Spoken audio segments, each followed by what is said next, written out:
Halo semua, perkenalkan nama saya Alivia Augustaningrum dengan NIM 11221046. Saya mahasiswa dari Akuntansi Manajemen. Dalam video ini saya akan mempresentasikan mini project dengan judul analisis titik impas atau break-even point pada usaha air minum isi ulang Segar Jaya.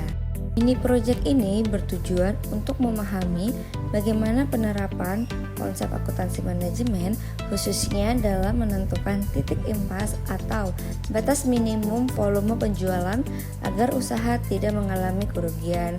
Yuk kita simak terus videonya. Peluang bisnis yang menjanjikan di tengah meningkatnya kebutuhan masyarakat akan air bersih dan murah. Namun, banyak pelaku usaha belum memahami titik impas atau break-even point yang menentukan kapan usaha mulai menghasilkan keuntungan. Tanpa analisis BEP yang tepat, pengambilan keputusan seperti penetapan harga, volume produksi, dan strategi pemasaran bisa menjadi tidak efektif.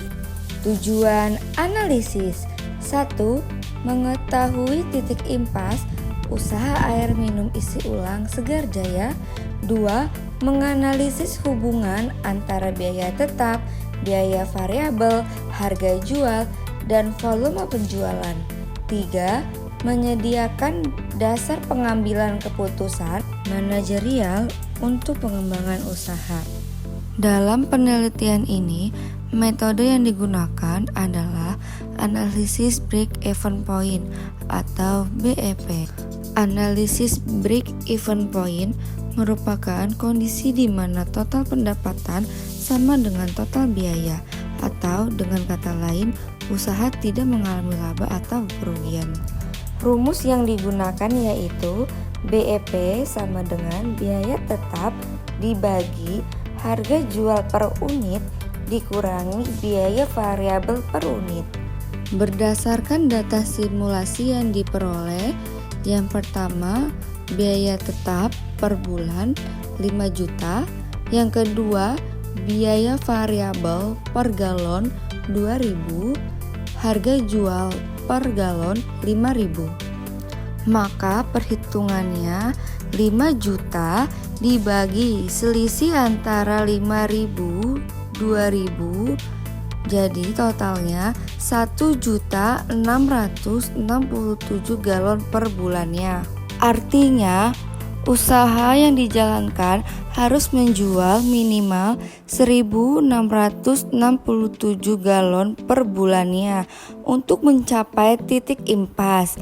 Berdasarkan hasil perhitungan yang diketahui, jika penjualan rata-rata per bulan adalah 2000 galon, maka usaha sudah melewati BEP dan menghasilkan laba. Dan penurunan harga jual atau kenaikan biaya variabel akan menaikkan BEP sehingga perlu strategi efisiensi biaya. Jadi kesimpulannya, usaha air minum isi ulang Segar Jaya memiliki potensi keuntungan jika mampu menjual lebih dari 1.667 galon per bulannya. Jadi, pemahaman terhadap struktur biaya dan volume penjualan sangatlah penting untuk menjaga keberlanjutan usaha. Untuk rekomendasi di sini ada beberapa poin. Yang pertama, melakukan evaluasi biaya secara berkala untuk menjaga efisiensi. Kedua, tingkatkan volume penjualan melalui promosi lokal dan layanan antar. Ketiga, pertimbangkan diversifikasi produk, misalnya air mineral botol, untuk menambah pendapatan. Yang keempat, gunakan analisis BEP sebagai alat bantu dalam perencanaan ekspansi usaha. Baik, dengan demikian menerapkan analisis break-even point pelaku usaha seperti air minum isi ulang Segar Jaya dapat memiliki dasar yang lebih kuat dalam mengatur strategi bisnis dan menjaga berkelanjutan usaha. Demikian presentasi mini project saya, semoga bermanfaat.